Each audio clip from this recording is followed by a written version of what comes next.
I drew on a Rubik's Cube. Again. And because I never learn from past mistakes, here's to hoping you learn from mine. So as I show you how I created this puzzle, I'll share 5 tips on how you can make your own hand-drawn design on a Rubik's Cube. Last time, I used a black base cube and I think that looked good with the black ink. So I wanted to use another black cube for this new puzzle.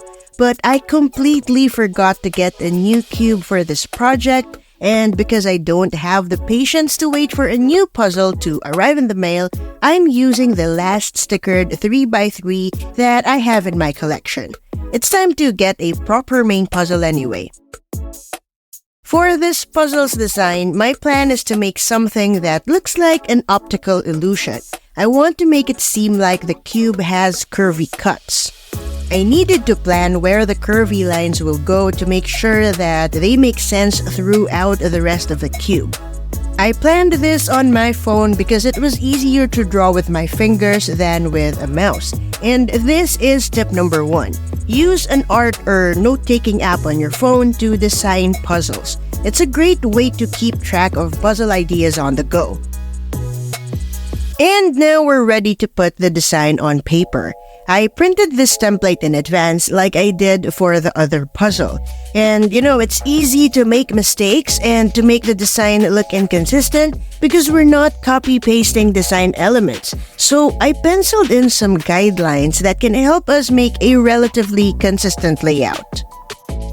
Tip number 2, pencil in some guides if you need them, but make sure they're easy to erase once you're done with the whole design.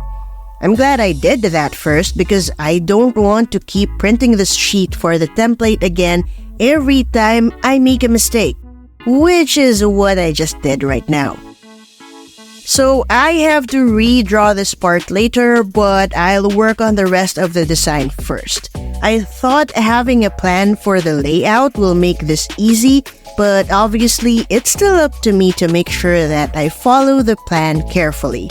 Tip number 3, if you're working on a pattern that can easily get confusing, just work on the design slowly so that you don't waste material in fixing design mistakes. Once the hand-drawn designs are done, there's still a lot of room for making mistakes, which is why tip number 4 is layouting the stickers on your desk once they have been cut, so that you still have an idea of where they should go once you start attaching them to the puzzle. For designs that use only one color scheme and very similar layouts like this one, it might be hard to track what mistakes need to be fixed once the stickering has begun. So make sure to take your time with this step. Now we've managed to survive cutting and stickering the puzzle, but I think the resulting puzzle looks a bit too bland. So now it's time to add the signature custom cuber puzzle look. Stripes, but this time shaky hand-drawn ones. Tip number 5, if you're working on something hand-drawn like this, visualize the resulting puzzle before actually starting the puzzle build. This can hopefully help you avoid having to draw on the puzzle itself instead of on a sheet of paper before it's cut. Drawing on a flat sheet is definitely way easier than drawing on a cube. And this is our final puzzle. I think the shaky lines and curvy facelet divisions give the cube some personality. Or at least that's the excuse I'm going with when someone asks why I ever created this cube.